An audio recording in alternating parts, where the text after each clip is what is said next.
Welcome, everyone. Welcome. I think we all know what this All Hands is going to be about. We have a very, very special guest. I've been calling him VVIP.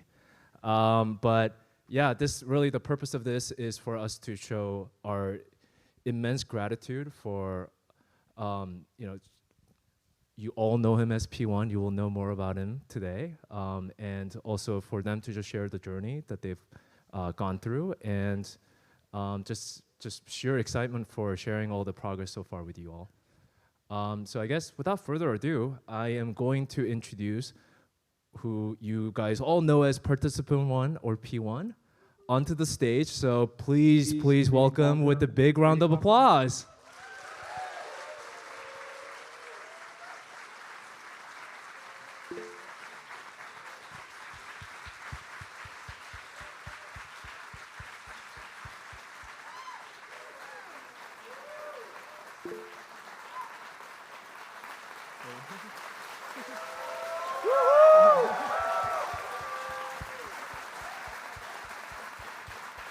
Thank you.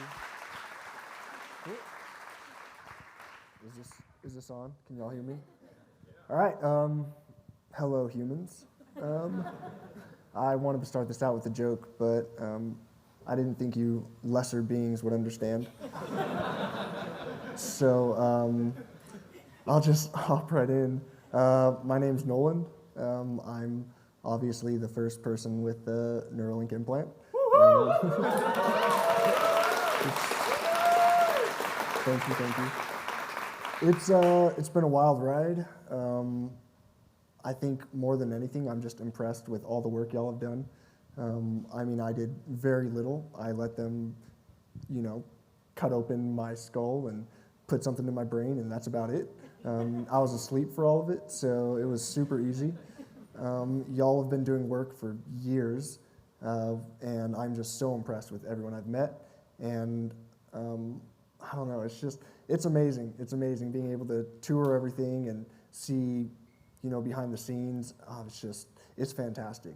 I can't express enough how awesome all of y'all are and how much this is going to change the world. I can already see it. It's been a month. I think a month was like 2 days ago. And how much my life has changed and how much it's improved, not just my life, but the implant and the work that y'all are doing. It's been fantastic.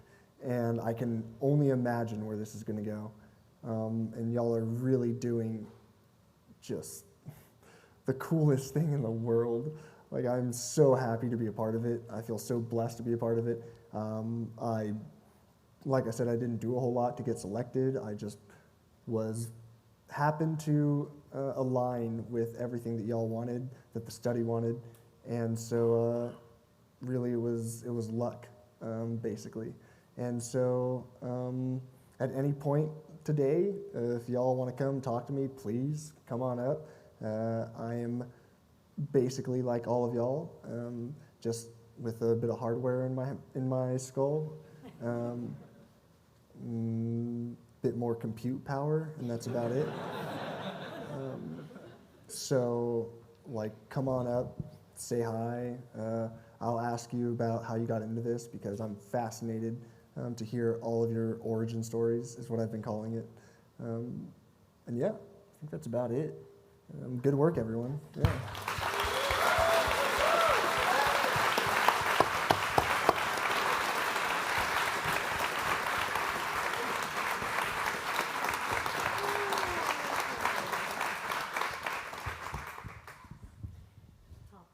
Yeah, so Nolan is a very impressive person, but I want to take just one moment before bragging on his behalf about all the work that he's done over the past month to also acknowledge his mother, his father, and his friend here in the front row.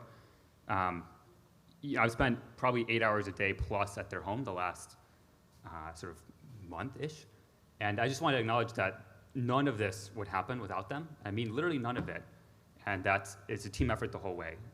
So just if I could have one round of applause for Nolan, but also their family.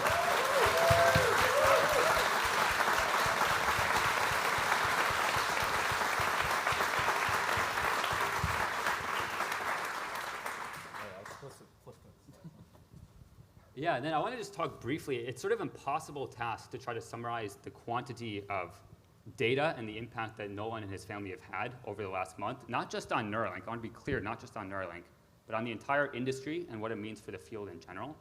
So I have a pretty impossible job of trying to summarize with a few statistics what that looks like, just to give you a sense of the kind of crazy, absurd amount of data and progress that we've made in the last month. So the first is we've done literally only 12 BCI sessions so far. We've done 5 days a week, 8 hours a day. And for those of you who have worked in this field before, you know that this is not the usual thing to happen. If you have experience with BrainGate or previous clinical trials, it's typically a couple days a week for a couple hours. And by Monday morning, at usually around 11 a.m., we've usually surpassed what the normal is in terms of data collection for a week. The second thing I want to acknowledge is the amount of learning that we've taken away from those sessions. And so if you look at the next bullet point there, I asked Sammy to compute this, 271 pages of notes over those 12 BCI sessions. And it's to the degree that Google Docs actually doesn't load that document anymore, and we had to start splitting it up day by day. And it's actually not just about, it just wouldn't happen with anyone. I want to emphasize that. Nolan has a very unique ability to give us useful comments on what needs to change to make our product better. His parents, his friends have given us similar comments, and these are pages of notes on what we need to change to make it better going forward. This is invaluable data. Okay, now to the raw stats. So lifetime, Nolan has selected 89,285 targets in WebGrid. There is no one in the same league. That's crazy. That's wild. There was one day, February 15th, Nolan selected 7,762 in one day. For reference, the maximum I think I've ever seen any living creature do is probably pager before that, and it's in the low thousands, not even close. It's like a multiplier off. Absolutely absurd quantity of data. The total number of left clicks Nolan has done with his BCI, 111,000 left clicks. Right clicks, similar, 35,000 right clicks. Okay, now for the most important stat of all. So, for those who know me, I'm a very competitive person. Nolan is competitive, but shows it in a slightly different way. And I've been playing chess with Nolan for the last month, incrementally as his BCI has improved. And I want to be very clear that Nolan will destroy me in any fair competition, okay? It's not a close contest intellectually. Nolan nods. Nolan nods. However, when the BCI is not working well enough for him to beat me, and the clock time is small enough, I have a chance. And so just for the record, Nolan has beaten me 7 times in chess, and has only lost 4 times. So he's up 3 games right now. Better believe it. And then the last 2 numbers I want to talk about, or maybe just the last number I want to talk about briefly is the one on the bottom here. And it's, I think, in some ways the most important metric from the last month. And it's the number of hours of Civilization 6 played between 10 p.m. and 6 a.m. using a BCI. And it's on the order, it's 7.6 hours of Civilization 6 played between those hours. And Nolan, I guess, do you want to just briefly comment on what that number means, and in terms of your life, your ability to use your BCI to do that versus what was the previous alternatives? Do you have any comments you want to share on that? I don't know what you mean. Yeah, so maybe just as a reflection, when using your previous assistive technology, things like the mouse stick, was that a possibility for you, or did this? Yeah, no, not really.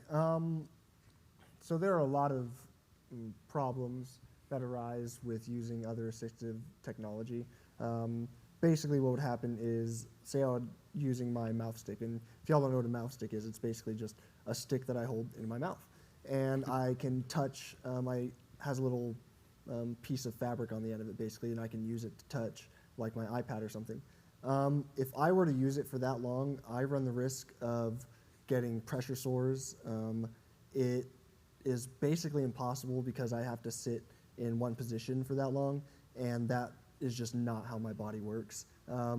Y'all might not have seen it today, but at some point you maybe will. I have very bad spasms. I'm very spastic. So my legs will kick, my whole body shifts to one side or the other. And so sitting in one position to use a mouth stick in front of an iPad is next to impossible. I actually had a quad stick, which is basically like a sip and puff. I don't know if y'all know what sip and puffs are. This is a sip and puff where I can control my chair with it. It's like a hard blow to go forward, a soft blow to go right, a hard suck to go backwards, and a soft suck to go left. and I have a remote that has about 8 or 10 different commands on it, and I have to be perfectly centered in order to use that. And if I spasm at all or move at all, I have to be completely readjusted. So getting to play Civ all night like that was something I haven't been able to do since my accident. And it was amazing. It was so much fun. I was kicking ass. So it's just not possible with anything else that's out there. I've tried it all. Eye tracking software, like, it's okay, but if I get off center at all, it just doesn't work. There's so many different reasons why what y'all are doing is just going to change the world. It's going to change how people like me are able to just live their lives. It's incredible. I can't even describe it. I'm at a loss for words at the impact y'all are making. And it was a lot of fun. It was a lot of fun. I guess above all else, I had so much fun staying up all night doing that. What civilization were you? With Civ, I was Korea. And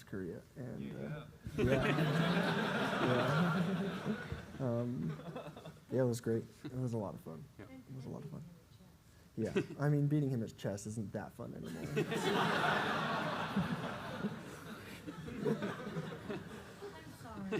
Yeah. This is tough up here, yeah. Yeah.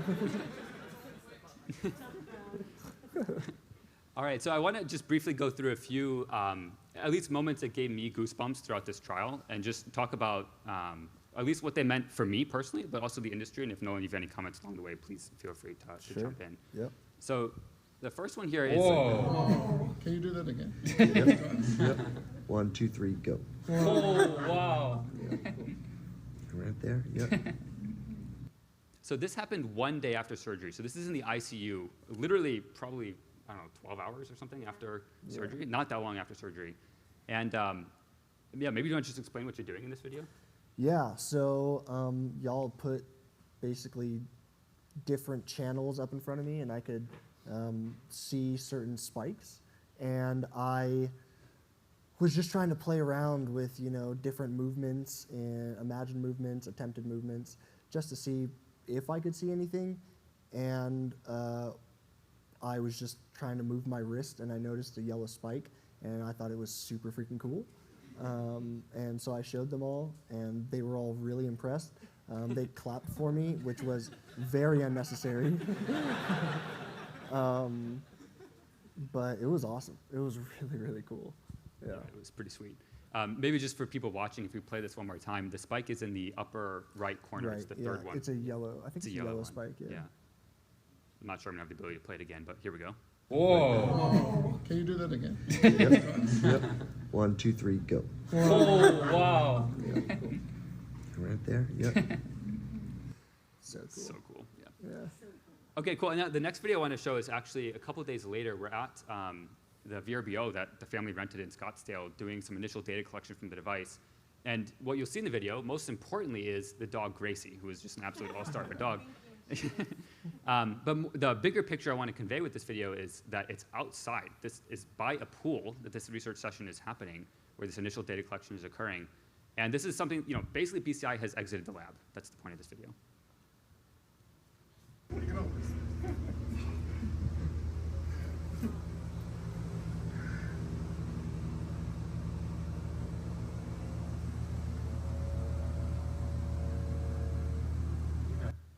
That's so incredible. I just want to give one round of applause to all the people who made that possible, that you can do that kind of thing outside.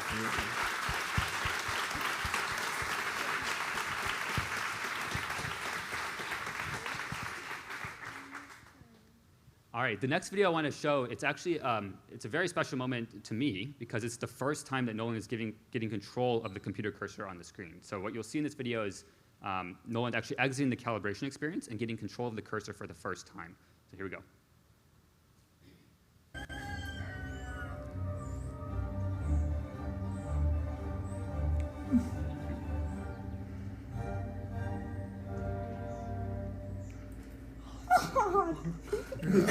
Well done. Oh man. I think I can do better. That's so cool. All right, yeah, I think the main point I want to take away from that is just the last comment that Nolan had there. I think I can do better. It basically summarizes summarizes his work during this entire last month. Okay, the next video I want to just briefly walk through happened actually the same, it happened on the first day of him being able to use his BCI. And I'll play the video and then explain what it is afterwards, because I think the significance of it will be more clear once you've seen the video. Here we go. How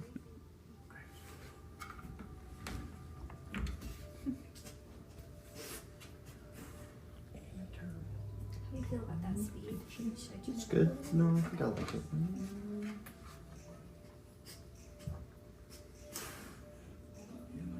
Doing great. Whoa! You just beat the world record. Yeah, Oh 4.6. shit. Yeah. Sorry. Congrats. Oh, well done, man. Well done. Wait, but I missed. He's a new world record holder. Oh, no way. On the first day. There's a little bit of confetti. Yes. This was a surprise. It's 4 for 1 of 5. I thought it was higher. I thought I would have to get to 5 or something. Oh my gosh, that's crazy. Yeah, I know.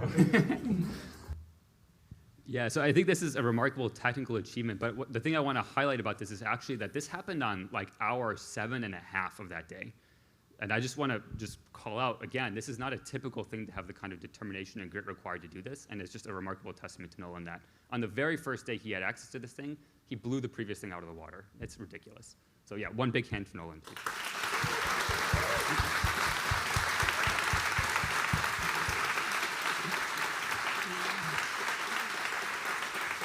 Thank you. Thank you. All right, now this next video, this was actually, I think, a request of Nolan. During our first initial home visit, the first time I met Nolan, we talked about things he might want to do with his BCI and how one of the games he likes to play, he referred to it as Beerio Kart, not Mario Kart, but It's a much different game. much different game. One of the goals was to be able to actually play the game Mario Kart with his friends. And in this video, I think we posted this at one point on Slack, or a version of this, and there was a vote of sort of which of these was controlled by a BCI, which of these was Nolan, and which of these was his dad. And I'm not saying anything about his dad's skill set, but in some ways, it's kind of like a Turing test for BCI. If you can't tell the difference, this is a remarkable achievement, and again, a testament to Nolan's ability to figure stuff out blazingly quick. And so I'm going to hold off until the end to say which is which, but here we go.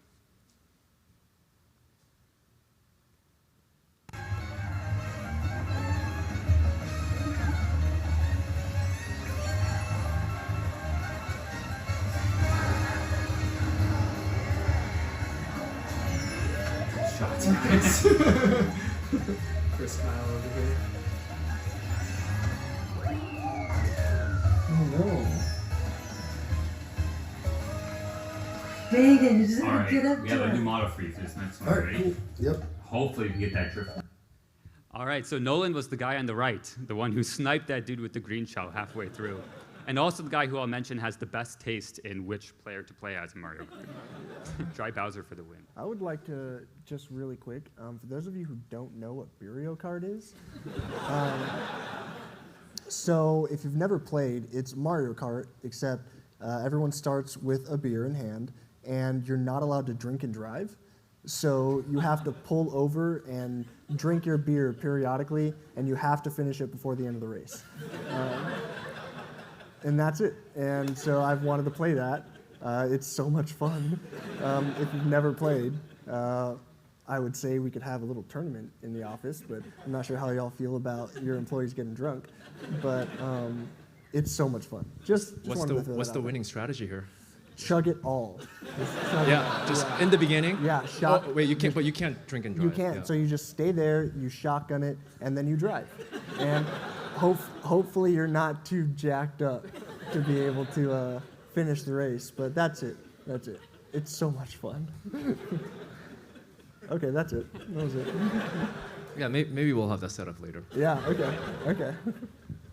I'll play it. Yeah. And the next video here, it's actually a similar one, just a slightly different perspective. And it means something very personal to me, and I'm guessing to a lot of you, which is why I wanted to put in this deck. What you'll see in the next video is, it's a very normal scene. What you see is a dad and his son playing Mario Kart, something I grew up doing all the time with my parents, something I did a lot with my friends growing up, and something that wasn't possible until this happened. And I just think the normalcy of it contrasted with the absolute absurdity of doing it using a BCI is something to just marvel at and just take in and soak in for a second. So here we go.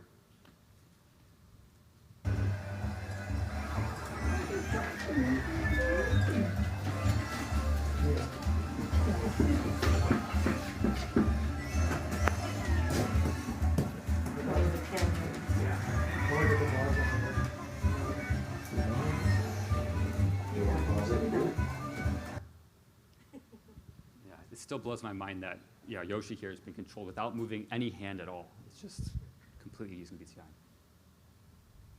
And then, the last slide, I just want to return to the message I said at the beginning here, which is that this really, truly is a team effort. I think I'm one of the few people who's got to experience the full journey in Arizona with Nolan and his family, and just got to see their dynamic, how much they care about each other, and how supportive they all are of not just the work we do, but of the impact it's going to have on the thousands of people that come next. So just one more round of applause for the whole gang.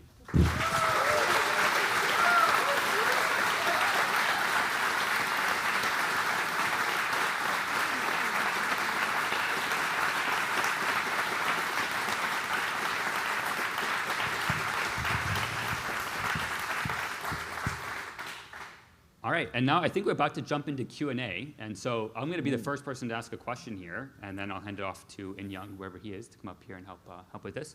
So my first question to you, since Bain is pictured in this image here, you can say whatever you want about him. You're on stage with the cameras and everything. Awesome, yeah. But I guess my first question to you is, how did you first hear about Neuralink, and what is that story? Yeah, so I don't know if all of you have heard this story. I didn't know what Neuralink was 6 months ago.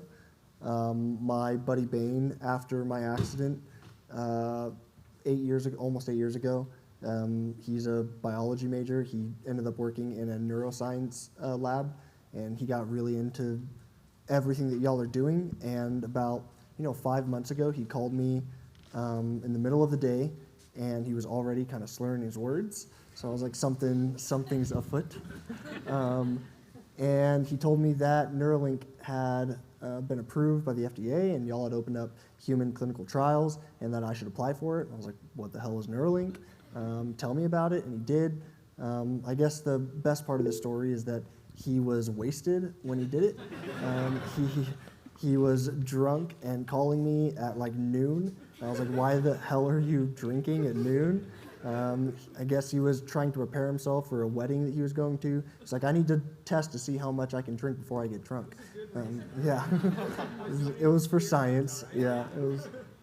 So he sent me through the whole, online, we went through the whole application process together. He spelled my name wrong on the application. So there's that. Yeah, and I asked for an Iron Man suit, so any of you out there who can make that happen, come see me. But yeah, it was wild. And after that, basically, every step of the way, I just wanted to be the first person to get interviewed. I was emailed back, and they said, choose a slot out of these times, and we'll FaceTime or something. And I chose the earliest one, and I did that basically every step of the way. I got up to a hospital, which, for some reason, was only 2 hours away from my house. The site that they had chosen, which was just wild. I'm so lucky. Everything just lined up, the stars aligned for this. It was really crazy how fast everything happened. That day, I think it was September 19th or something like that. And 5 months later, I was getting brain surgery. So it all happened pretty quickly, and I wouldn't have it any other way. Does that answer your question? Absolutely. Yeah, okay, cool.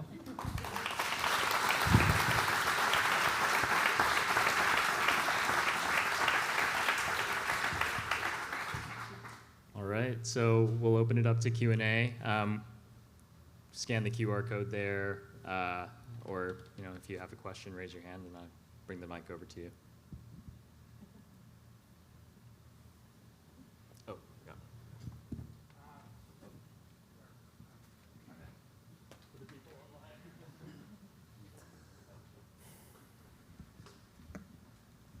how did your family feel about you applying, about you getting further and further along in the application process? How did you communicate to them, what you intended to do, and how did that happen? Yeah, so I've been very open with my parents, my family, about this whole process. I told them basically that if they didn't want me to do it, I wouldn't be here. I ran everything by them, but they are the most supportive parents in the world. I don't think y'all understand how rare it is for a family to take on the role they have, to sacrifice so much just to make me comfortable. People in my position don't really get that a whole lot. A lot of families stick them in a home somewhere. They just can't really handle it. Maybe not that they don't want to, but they're just not capable of it. My family, there's not enough words to say how much I appreciate everything they've done for me. And so this whole process, I walked through with them everything that was happening and that could happen. I was very blunt about all of the downsides to a surgery. I mean, it is brain surgery. So it was something we talked at length about. And they just wanted to support me in whatever I decided. I thought a lot about this. I thought a lot about, all of the upsides and the downsides, and it was not an easy decision. I'll say, I wanted to do it from day one once I started hearing about it and I started learning more and more about it, but I definitely took time to step back and evaluate all of, the downsides that I could be bringing to my family. Not just the health downsides, things that could have happened during surgery or afterwards, but everything that comes with this, which like any notoriety that comes with it, I don't care that people know who I am, and I don't think my family does either, but we have nothing to hide, but at the same time, it's a lot to ask your family to step into that role. And so, it was not easy. It was not easy. We talked a lot about it, but like I said, they are so supportive. I wouldn't be here without them. So they deserve all the credit through all of this. And I'm just so blessed to have them. Yeah, I hope that answers the question.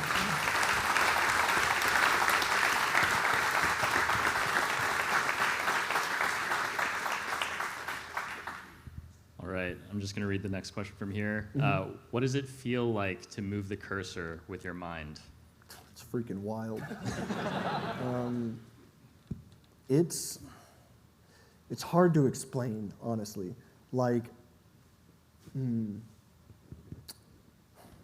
So much of what I feel is impossible to get others to understand.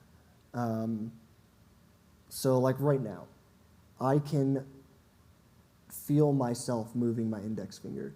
It's not moving, but I can feel it. I'm doing it, and it's just not able to, there's no way for y'all to understand what that feels like.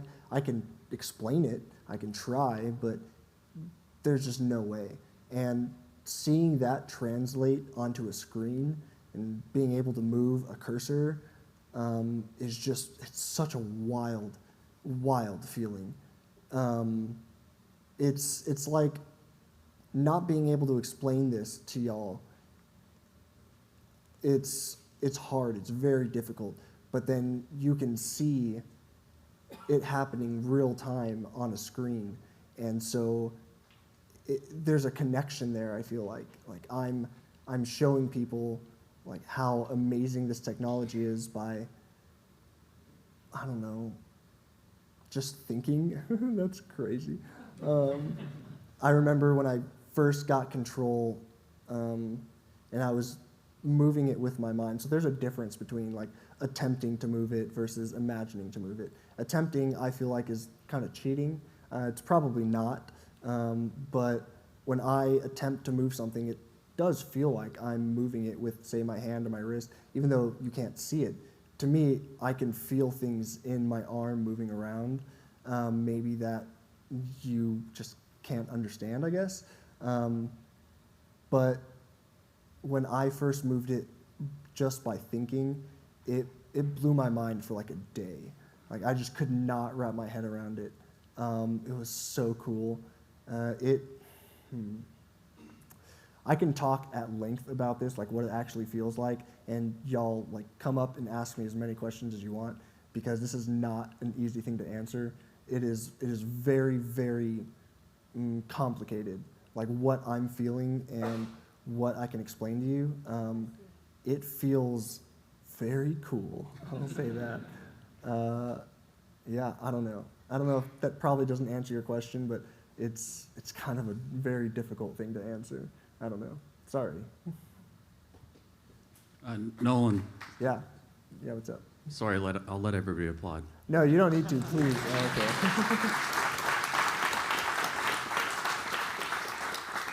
okay. Yeah. First, thank you to you and your family for being here. We really appreciate it. Yeah, absolutely. I have a two-part question. First part, is there anything that surprised you about the whole process?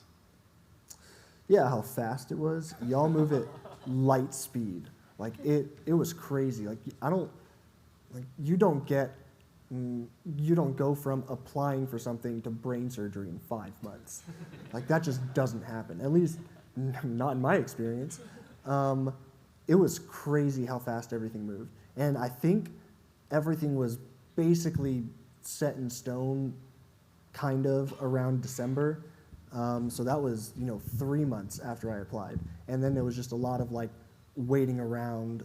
I know that the clinical side of things wanted to interview more candidates and see if there was someone that was better than me. Like, good luck with that. But it was crazy. It was crazy how fast everything moved. It just kind of blew my mind. Also, just how awesome everyone is. Like, it's not like I was expecting all of you to suck. Like, don't get me wrong. But everyone that I've met has just been so impressive and like so amazing, and y'all are so accommodating to me and my family. Like every step of the way, it's been amazing. So y'all you should be very proud of like what you've built here, and the people that y'all have chosen to have around. It's just like y'all are among some of the greatest people I've ever met in my life, and like that shouldn't be just kind of glossed over, I guess. Y'all are really incredible. So thank you for everything. So that's part one. What's part two?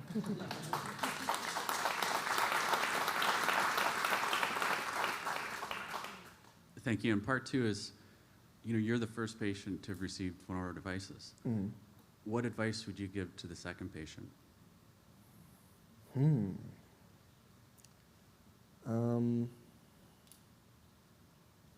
Man, I don't know. You can think about it. We can maybe talk about No, it later. yeah. It's hard to say. So going into this, all I ever wanted was to help people. Obviously, there's a lot of upside that comes with this.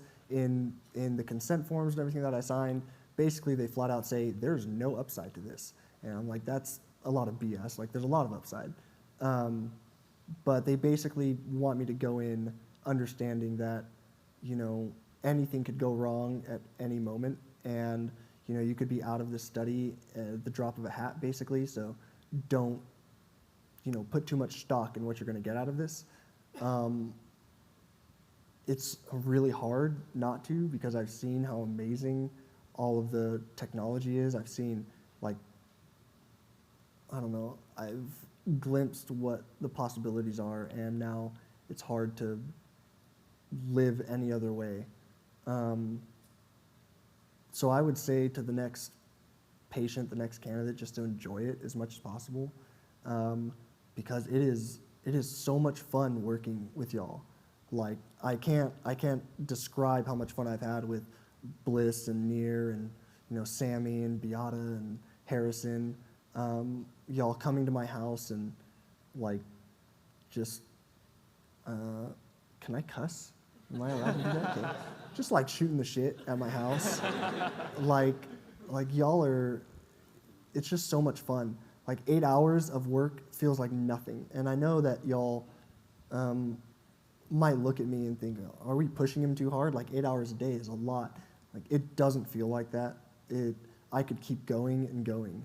And I want to, I really do. So I just hope that the next patients appreciate like what they're being allowed to be a part of and appreciate the people around them and just have fun because it is a lot of fun. Like I'm sure all of you will have the chance to do this someday, and that'll be so much fun. We can play games together. I can beat your ass at chess too. Like, I'm more than willing to do that. If you are gluttons for pain, so it'll be. I just want people to understand like how lucky they are to be a part of this, just as I've realized how lucky I am. I think that's what I would say. So yeah, part 2 done.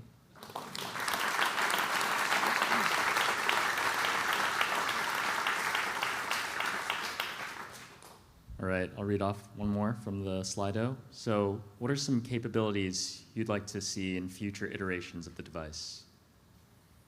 I mean, I know that there are a lot of things that y'all have planned.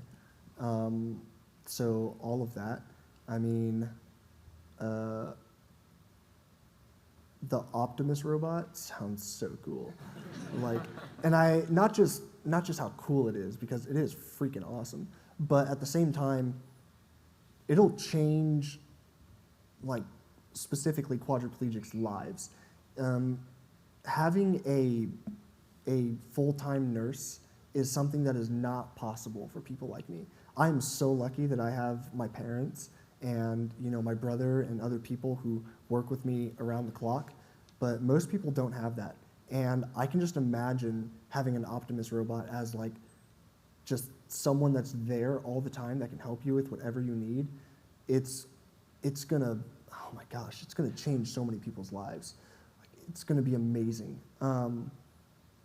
So I would like to see that. I think that's in the works. I mean, it'll be crazy. Also, it would be really cool if like Optimus can be like a little chauffeur.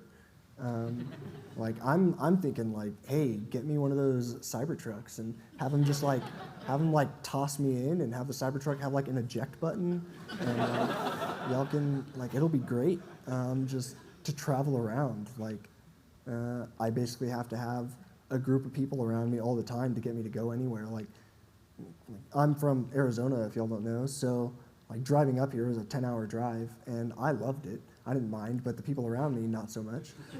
So, like the people driving, sorry, David. Yeah. But imagine having like self-driving car and an ability to get in the car and have someone get you out and stuff. Like, if I could do all of that without needing other people, just everything that improves, independence, quality of life. I can just see the possibilities, and I know that for me already it's been amazing, but I know where this can go, and it's going to keep going, and y'all are going to keep busting your asses, and I know that because I've met like so many of you, and I'm just so impressed. And y'all think that like the amount of data that I've collected and the amount of work I've put in is impressive, but I don't think it is a drop in the bucket to what y'all have done. And I know that you're going to keep pushing. Like it's just going to keep growing and growing exponentially, and what is possible is going to it's just going to keep expanding, and y'all are going to keep changing people's lives, and it's going to be amazing. So yeah, I think that's about it.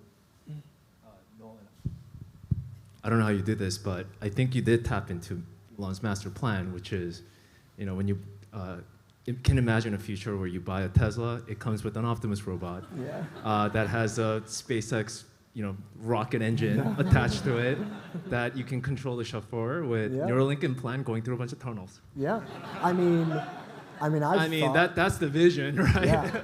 I mean, I've thought that if this all works out, I mean, it would benefit Elon to put me on Mars if I could control like an army of Optimus robots. That's way better than anything y'all could do. So, like, I would be so useful. So, Elon, if you're seeing this, man, like, hit me up. You know? Yeah, that's kind of a joke, but not really. Yeah, I guess you can come. I won't need you if I have all those Optimus robots. I'm just joking. I'm just joking, Mom. I love you.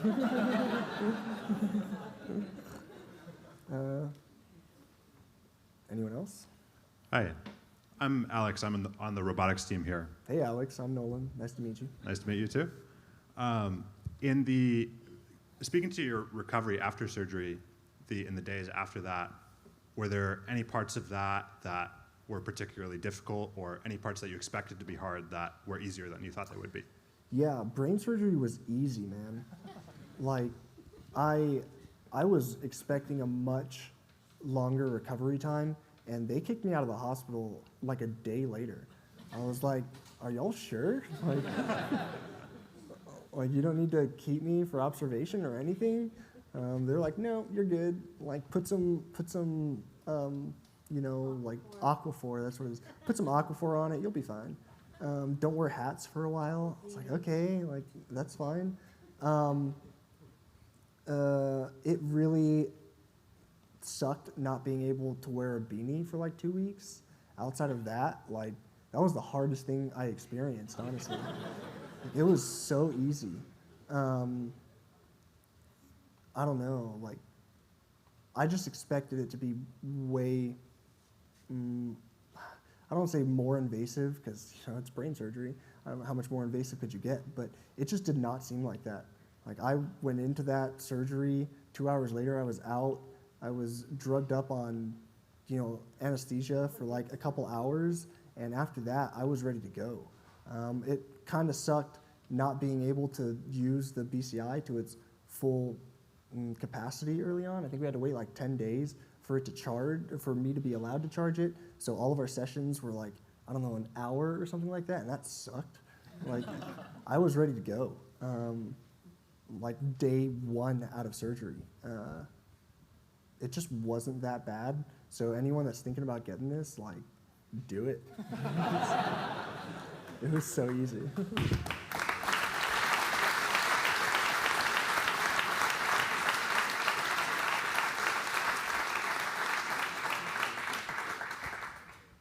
Hey, Nolan, Michael from Microfab. We met earlier. You could see my eyes. Hey, what's up, Michael? Yeah, hey. How you doing? What would you say to the critics, like the people who say what we're doing isn't novel or what we're doing is dangerous? What would you say to them? Like, what do they know? I mean, like, look at me. Do I look sick, or outside of my handicap, do I look disabled, like, in any way? Did it affect my ability to tell awesome jokes?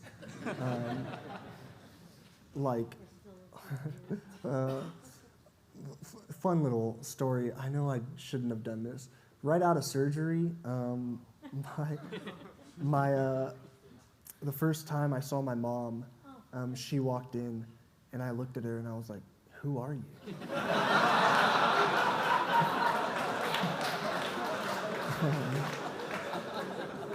She was not happy about that. It lasted about 3 seconds. She looked at the doctors and was like, what did you do? And I was like, I'm just kidding, Mom. I'm still paying for that, I think. But, I mean, it was... I've heard a lot of people say a lot of bad things about it. I mean, I was on, X for 5 minutes at one point, looking at people call me the Antichrist and stuff. Like, it's funny, like, because they just don't know. They don't know how amazing this technology is, how little, how little recovery time it took,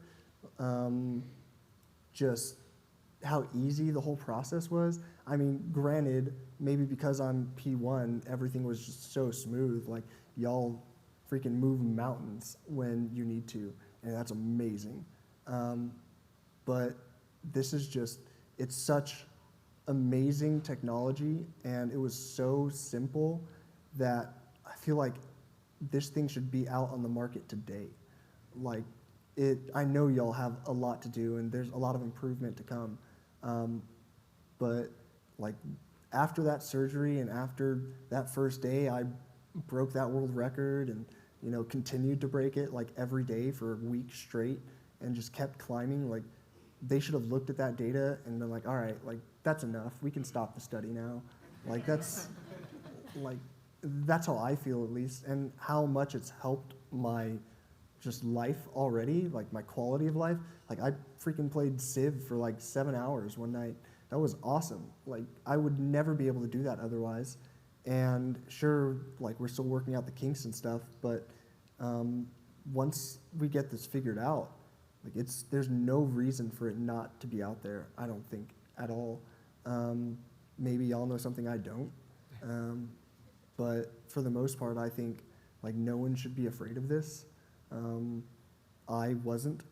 I mean, the amount that y'all put my mind at ease even before the surgery was incredible. I was not worried even going into the surgery. I was just excited to get to work, honestly. So, you know, like just get over it, you know? Yeah. Does that answer your question? Yeah, for sure. Yeah, okay.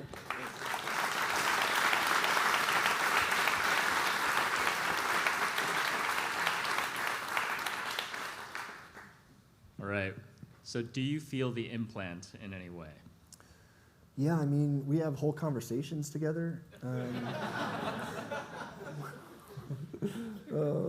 Sorry, that's a bad joke. People are gonna think I'm actually crazy.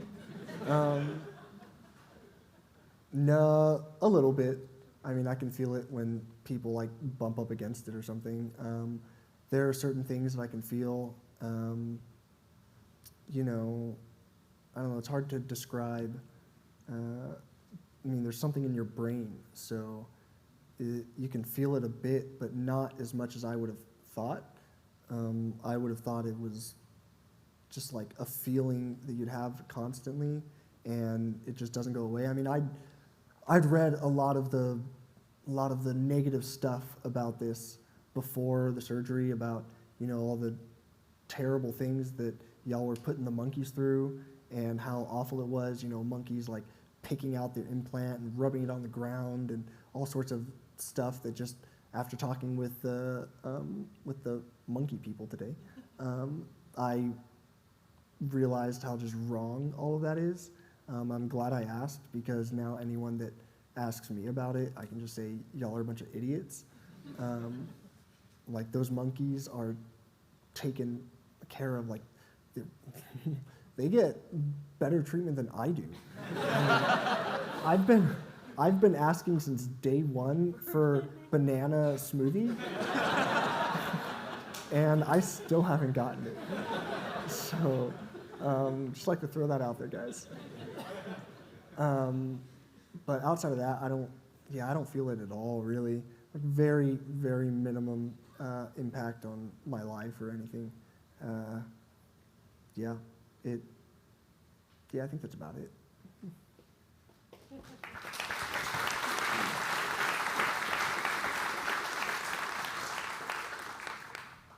All right. We'll wrap with these last two questions. So, All right. was there some particular wow moment of amazement that you experienced that you didn't expect at all after all the discussions and implant early trials? Yeah, there were a few. Going into the surgery, I expected it to be, they told me anywhere from 3 to 6 hours. And I don't know if y'all know, it was like under 2, which was just wild to me, how just smooth everything went. So that was pretty awesome. I mean, when I first actually moved the cursor with my mind, it like I said, it blew my mind for like a whole day. I just could not get over it. I mean, there's like I knew that this is what the plan was, I guess. Like, I knew that this was the whole goal of it, but I was like, okay, but how, like, real is this? Like, am I actually going to be able to control something with my mind? And when I did, I was like, all right, sounds good to me. It was really, really cool. That was a pretty big wow moment. Yeah, I don't know. Playing Mario Kart and coming in second, like, repeatedly, kind of blew my mind. I didn't think that would be possible, like, a week into having it. It was like 2 weeks, I think, but a week into using it, that was freaking wild. Even though, like, my dad and my buddy wouldn't let me win. I took second and not first because they're brutal. My family is just way too competitive. But I mean, we went from, like, I don't know if y'all know, from what's the lowest, like 50 cc, and I was, like, my first time using it, I didn't come in last, and I expected to. Came in like 11th, and then every game after that I moved up. It was like 11th and 8th and 6th, and then second, like, over and over again. Then we moved up to the 100 cc, and I came in second again. It's just like, this should not be possible, like, this soon. The fact that I was breaking records on, like, day one, that just blew my mind. I didn't think that was possible. Whoever held those records before me is probably pissed. Sorry. So yeah, the whole thing has been kind of like a wow moment, honestly.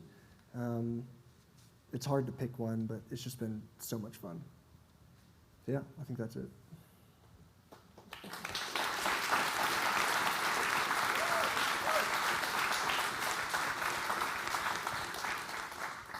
All right, and the last question, what's a simple, small thing that BCI enabled you to do that you really enjoyed?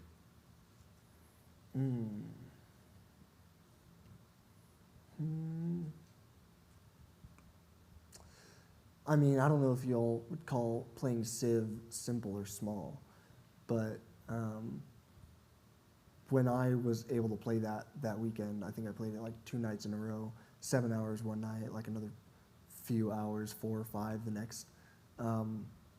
That was just, it was so cool. I obviously really enjoyed that. I spent freaking like 10 hours doing it one weekend.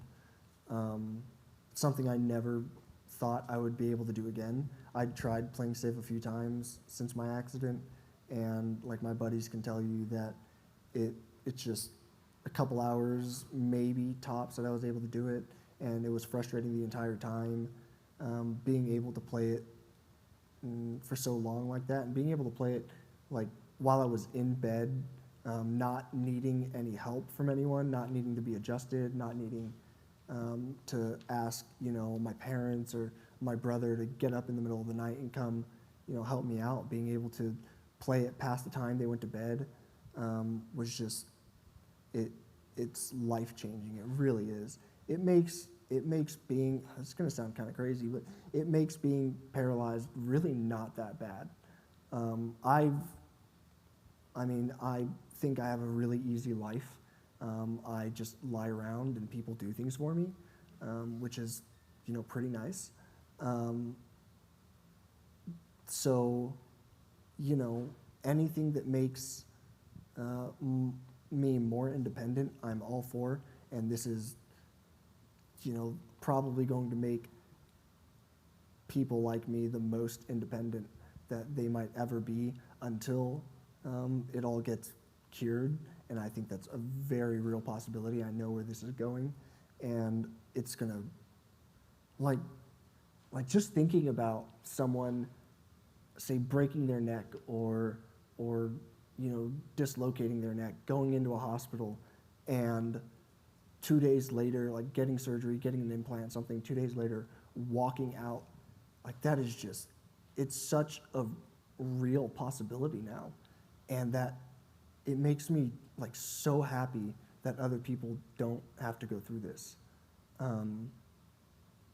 like it's, it's everything I could have ever asked for, and to be a part of it and to be helping in some way, to be able to, I don't know, be useful in some way, it completely changed how I live. I mean, I don't know, y'all might not feel this way because y'all stay up super late doing work anyways, but I've heard that people who stay up late at night, it can be a sign that they don't want to, they don't have anything to look forward to the next day. And that's basically how I lived for 8 years. And since I started doing all this, I'm in bed by like 9, 10 p.m. I'm waking up at like 6, 7 in the morning, just excited for the next day. And that's something that I never thought would happen to me ever again. So y'all have given me like a purpose, and it's outside of everything else that I've been able to do, it's more than I could ever ask for. So thank you guys. Thank you so much.